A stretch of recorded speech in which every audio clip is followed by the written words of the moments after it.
어떤 사람이 이런 말을 했다고 합니다. 어떤 일을 하면서 이 일들이 통하면 그것이 잘못된 방법이나 내가 옳은 방법으로 했던 그것에 대해서는 전혀 신경 쓰지 않는다라고 말합니다. 놀랍게도 이 말을 한 사람은 한 교회 목사였습니다. 어떤 부분에 있어서 어떤 일을 진행할 때에 그 방법과는 상관없이 이것이 일이 되고 그것에 대해서 어떤 결과를 낼 수 있다면 그 방법이 문제가 있고 방법이 악하더라도 그것은 우리가 감내해야 된다라는 그런 투로 우리에게 말씀을 전하고 했던 그것들이 기억이 납니다. 여러분들 어떻게 생각하십니까? 이게 진정한 그리스도인의 삶입니까? 이것이 우리가 추구하는 기독교의 바른 모습이냐는 말씀입니다. 우리가 교회를 정말로 사랑하고 교회를 많은 사람들에게 소개하며 전도하고 많은 사람들이 우리 교회에게 오는 어떠한 방법에 있어서 여러모로 우리 교회를 좀 더 그 사람들에게 매력적으로 보이고 좀 더 흥미롭게 보이는 바 필요하죠. 근데 많은 부분에 있어서 많은 사람들이 그런 부분에서 양보를 하고 세상적인 방법을 가지고 와서 그 사람들을 인도하고 우리 교회를 채우려고 하는 것이 문제라는 것을 우리가 발견할 수 있습니다. 이것이 그리스도인의 삶이라면, 이것이 기독교의 본질이라면 우리가 믿고 있는 하나님의 능력과 하나님께서 일하시는 어떠한 부분에 있어서 우리는 이것이 기독교의 정신이고 기독교의 올바른 방향성이다 라고 말할 수 있냐는 것입니다. 많은 부분에서 사람들이 성공적인 사역에 대한 어떠한 생각들을 잘못된 인식으로 갖고 있습니다. 사람이 그저 많이 모이고 우리 교회가 마케팅 어떤 전략으로 해서 사람들이 정말 많이 쏟아져 들어오는 것이 성공적인 미니스트리라고 얘기하는 어떤 사람들을 보면서 우리가 정말로 그것이 우리 삶 가운데 우리 어떻게 보면 우리 교회 공동체 가운데에 득이 되고 또한 하나님께서 원하시는 그런 부분인가에 대한 어떠한 아무런 평가와 아무런 비평도 없이 받아들이는 이 시대가 우리가 살아가고 있는 기독교의 모습일 수도 있다라는 것이죠. 오늘 성경 말씀 또 다른 야곱 이야기의 한 부분을 우리가 보게 되었는데요.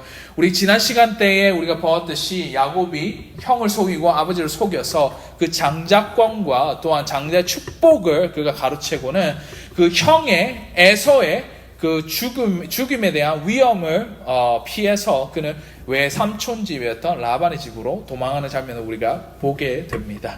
그러던 중 오늘 본문의 말씀에서 나와 있는 그 이야기에 굉장히 중요한 어떻게 보면 영적으로서도 우리에게 말씀하시는 어떤 메시지가 담긴 스토리를 우리가 맞닥뜨리게 되는데요. 그것은 바로 야곱의 결혼에 관련된 이야기입니다. 어떠한 부분이 이 말씀을 통해서 하나님께서 우리에게 말씀하신 바가 무엇이며 또한 이 말씀을 통해서 우리가 정말 하나님 앞에서 어떠한 자세로서 어떠한 방법적인 부분에 있어서 우리가 살아가고 이 교회를 운영하며 또한 우리가 이 교회 가운데 공동체 생활을 해야 되고 믿음 생활 가운데 어떠한 삶을 살아가야 되는지 우리 함께 오늘 본문의 말씀을 살펴보시면서 우리가 보았으면 좋겠습니다. 오늘 성경 말씀은 두 부분으로 우리가 나눌 수 있습니다. 첫 번째 부분은 1절부터 14절 하반절까지의 상반절까지의 말씀이 바로 야곱이 그 외삼촌 라반의 집에 도착하는 장면을 그리고 있는 어떤 부분들이 있고요. 두 번째 14절 하반절부터 30절 말씀은 그 야곱이 외삼촌 라반의 집에서 일을 하고 그 기간 동안에 일을 한 것을 끝내고 나서는 그 결혼 이야기가 함께 우리에게 말씀으로서 대하고 있습니다. 우리가 읽었다시피 야곱이 그 형과 그 아비에게로부터 그 장자권과 그 장자의 축복을 가로치는 그 가운데에 에서로부터 죽음의 위협을 피해서 라반의 집으로 갔다는 것을 우리가 지난 시간에 우리가 보지 않습니까? 그러던 중 야곱은 결국에는 라반의 집에 도착하여서 그 가운데 그 라반의 딸이었던 라헬이라는 두 번째 딸인 그 라헬을 만나서 그 집으로 인도하게 됩니다. 그래서 이 첫 번째 부분에 있어서 우리가 라반의 집에서 야곱이 도착해서 라헬이 그를 만나고 아버지께로 내 혈육관에 생육관에 있는 사람이 우리 집으로 왔다라고 리포트를 받고는 그 다음에 라반이 했던 것은 야곱을 맞이하면서 그를 집으로 들여보냅니다. 그 가운데에 그 두 번째 부분이었던 14절 하반부터 우리 야곱이 결혼하는 이야기가 생기게 되는데, 여기에서부터 야곱의 인생이 꼬이기 시작했던 것이죠. 우리 본문 말씀 혹시 괜찮으시면 14절과 15절 말씀을 함께 보겠습니다. 라반이 야곱에게 제안을 하는데 이렇게 제안하고 있어요. 라반이 이르되 너는 참으로 내 혈육이로다 하였더라. 야곱이 한 달을 그와 함께 거주하더니 라반이 야곱에게 이르되 내가 비록 내 생질이나 어찌 그저 내 일을 하겠느냐, 내 품삯을 어떻게 할지 내게 말하라 라고 말합니다. 라반, 외삼촌이었던 라반이 그 야곱에게 말씀하기로, 네가 우리 집에서 왔고 우리 집에서 여러 가지로 일을 도와주고 있는 가운데 네가 나의 생질이고 내가 너의 형제 혈육이라도 이것을 그저 품삯 없이 주는 것이 옳지 않다라고 말하면서 라반이 그에게 품삯을 정하라고 이렇게 제안하고 있던 것이지요. 이것만 보면 어떻습니까? 외삼촌 라반은 좋은 사람이죠. 한편으로는 그가 아무것도 없이 도망쳐 나온 그 야곱에게 뭔가를 줄 수 있고 뭔가를 채워줄 수 있는 사람으로서 그가 존재했다는 것을 우리가 이 본문만 보고는 우리가 발견할 수 있는 부분이었습니까? 그런데 문제가 여기서부터 생겨납니다. 16절과 17절, 18절 말씀에 어떠한 사건이 생기는데, 그 사건을 통해서 라반이 어떠한 행동을 하는지를 우리가 함께 보시겠습니다. 16절부터 18절 말씀입니다. 라반에게 두 딸이 있으니 언니의 이름은 레아요 아우의 이름은 라헬이라. 레아는 시력이 약하고 라헬은 곱고 아리따우니 야곱이 라헬을 더 사랑함으로 대답하되 내 외삼촌의 작은 딸 라헬을 위하여 외삼촌에게 7년을 섬기리라 라고 말합니다. 자, 라반은 두 딸이 있습니다. 첫째 딸이 누구라고요? 레아. 두 번째는 라헬이라고 합니다. 근데 오늘 성경 말씀 17절 말씀을 보면 레아는 옛날 성경에는 알력이 약한 사람으로, 지금 성경으로는 시력이 약한 사람이라고 표현이 되어 있어요. 이 말이 무슨 말입니까? 그가 정말로 시력이 나빠서 뭔가 그 몸에 하자가 있거나 아니면 병을 갖고 있는 사람이라고 말할 수 있습니까? 이게 그 구약 성경의 어떠한 사람에 대한 표현 자체를 이렇게 표현하는데요. 사람이 뭔가를 흥미를 느끼고 뭔가에 대해서 이거는 좋다라고 느낄 때는 가장 첫 번째로 반응하는 것이 시각적인 어떤 부분이라고 합니다. 그래서 이 시력이 약하다는 말은, 그 레아는 그 말 그대로 사람에게 어떠한 매력적이지도 못하고 어떤 흥미를 끌만한 어떤 외향적인 모습이 아니었기 때문에 사람들이 아무도 관심을 가져주지 않는 상태를 시력이 약하다라고 구약의 표현으로서 이렇게 빌어서 그의 모습이, 그의 외모가 어떠했는지를 우리가 추측할 수 있지 않습니까? 사실은 레아는 못생긴 여자였습니다. 너무나 못생겨서 누구 하나 거들떠보지 않는 그런 여자였다고 성경 말씀은 말하고 있습니다. 그에 반해서 라헬은 뭐라고 말씀하고 있죠? 곱고 아리따우니라고 말합니다. 곱고 아리따우니. 모든 사람들이 사랑할 수밖에 없고 모든 사람들이 그녀를 정말로 매력적으로 생각할 수밖에 없는 외모적인 어떠한 부분들을 소유한 자가 바로 라헬이었다는 것입니다. 그런데 그 두 딸을 가지고 라반이 어떻습니까? 그 야곱이 어떠한지를 곰곰이 살펴보게 되는데, 그로부터 19절과 20절 말씀에 이렇게 말합니다. 라반이 이르되 그를 내게 주는 것이 타인에게 주는 것보다 나으니 나와 함께 있으라. 20절 말씀에 야곱이 라헬을 위하여 7년 동안 라반을 섬겼으나 그를 사랑하는 까닭에 7년을 며칠같이 여겼더라 라고 말합니다. 야곱이 라헬을 사랑했습니다. 너무나 사랑했기 때문에 그 삼촌을 위해서, 외삼촌을 위해서 7년 동안 일한 것을 수일처럼 여길 정도로 그가 라헬을 사랑했다는 것이죠. 그것을, 라헬을 사랑한 그 야곱을 보고는 라반은 그것을 교묘하게 이용하기 시작합니다. 너희 생질이고 혈육이고 네 품삯을 정하는 데에 내가 내 딸을 줄 테니 너는 나를 위해서 일을 하라. 그 기간이 얼마라고요? 7년이라는 시간을 그에게 라반에게 야곱은 바치게 된다는 것입니다. 7년이 다 했습니다. 그리고는 야곱이 때가 참에 외삼촌 라반에게 내 아내를 달라고 내가 혼인하겠다라고 요청한 다음에 라반은 성대한 파티를 열고 결혼식을 거한 다음에 첫날 밤을 야곱이 보내게 되는데 그때 라반이 이렇게 하였다라고 성경 23절 말씀에 이렇게 말합니다. 저녁에 그의 딸 누구를 야곱에게 들어갔다고요? 레아를 야곱에게 데려가매 야곱이 그에게로 들어가니라 라고 말합니다. 아니 야곱이 사랑했던 사람은 둘째 딸이었던 라헬이었는데 불구하고 라반은 누구를 데려갔다고요? 레아를 데려왔다라고 성경 말씀은 말하고 있다는 것이죠. 25절 말씀에 야곱이 아침에 일어나서 그걸 발견합니다. 야곱이 아침에 보니 레아라 라반에게 이르되 외삼촌이 어찌하여 내게 이같이 행하였나이까? 내가 라헬을 위해서 외삼촌을 섬기지 아니하였나이까? 그때 그 외삼촌이 라반이 나를 속임은 어찌입니까? 라고 말하면서 그 하룻밤에 아내가 바뀌는 사건을 야곱이 경험하게 되었다는 것이죠. 그리고는 26절 말씀에 라반이 그것에 대해서 설명하기로 라반이 이르되 언니보다 아우를 먼저 주는 것은 우리 지방에서 하지 않는 바라 얘기를 하면서 그 아내가 바뀌는 사건을 더불어서 야곱에게 또 다른 7년의 시간을 라헬을 위해서 나를 위하여 섬기고 일하라고 제안하게 되었던 것이죠.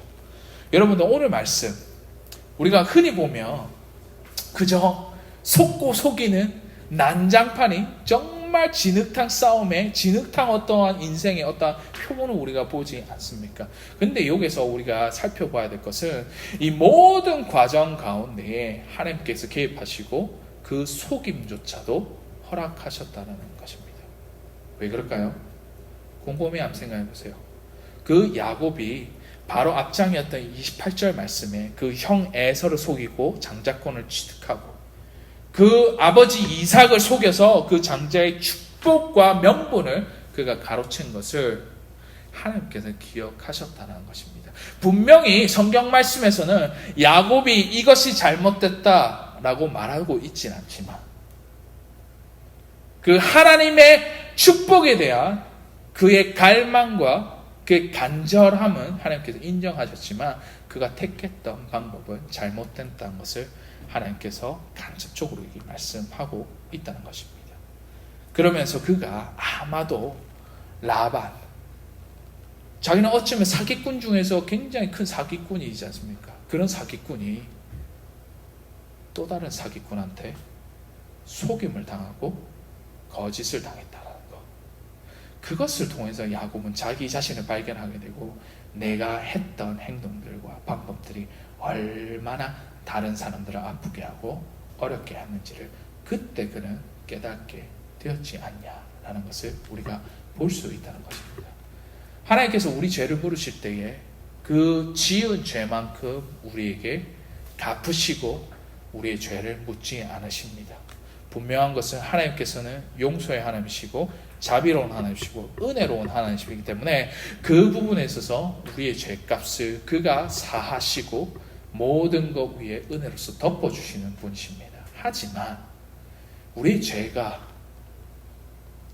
그 하나님의 은혜로 용서받았다고 한들 그 가운데에 그 결과는 우리에게 고스란히 우리에게 돌아오고 그 메시지를 통해서 하나님께서는 우리에게 분명하게 말씀하고 있는 부분이 우리의 의도와 우리의 간절함은 하나님 앞에서 옳을지 모르지만 방법이 잘못되었을 때에 그 문제는 우리가 책임지고 우리가 가져가야 된다는 것을 우리가 말씀하고 있다는 것입니다.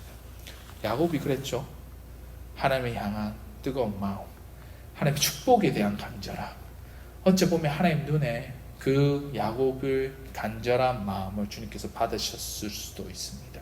하지만 그가 행했던 속임의 방법들은 어쩌면 함께했던 가족들과 또 주변 사람들에게 어마어마한 아픔을 주는 그런 결과를 초래할 수밖에 없었던 그의 인생이었다는 것입니다. 또 다른 사기꾼이었던 라반, 그 외삼촌이 그를 속입니다. 그리고 7년을 더해서 14년 동안 그 딸들을 위해서 그가 정말 개처럼 개고생하면서 그를 섬겼던 야곱의 모습을 보면서 하나님께서는 우리에게 이런 말씀하고 있지 않습니까? 우리의 태도와 우리의 마음과 우리의 동기가 바를 수 있지만 때로는 그 방법적인 부분에 있어서 우리가 잘못했을 때는 하나님께서 그걸 기뻐하지 않으신다는 것을 우리에게 말씀하고 있다는 것입니다. 제가 지난주에 여러 가지 묵상을 하면서 생각했던 어떤 부분들이 한 가지가 있는데요. 많은 사람들이 교회에 대해서 여러 가지 조언을 합니다. 교회 성장론도 있고요. 여러 가지 우리가 배우는 어떤 교회가 성장할 수 있는 방법적인 우리에게 말씀하고 있는데 그 방법적인 부분들이 굉장히 어떻게 보면 세속적이고 세상의 방법을 가지고 와서 우리에게 말씀하신다는 것이죠.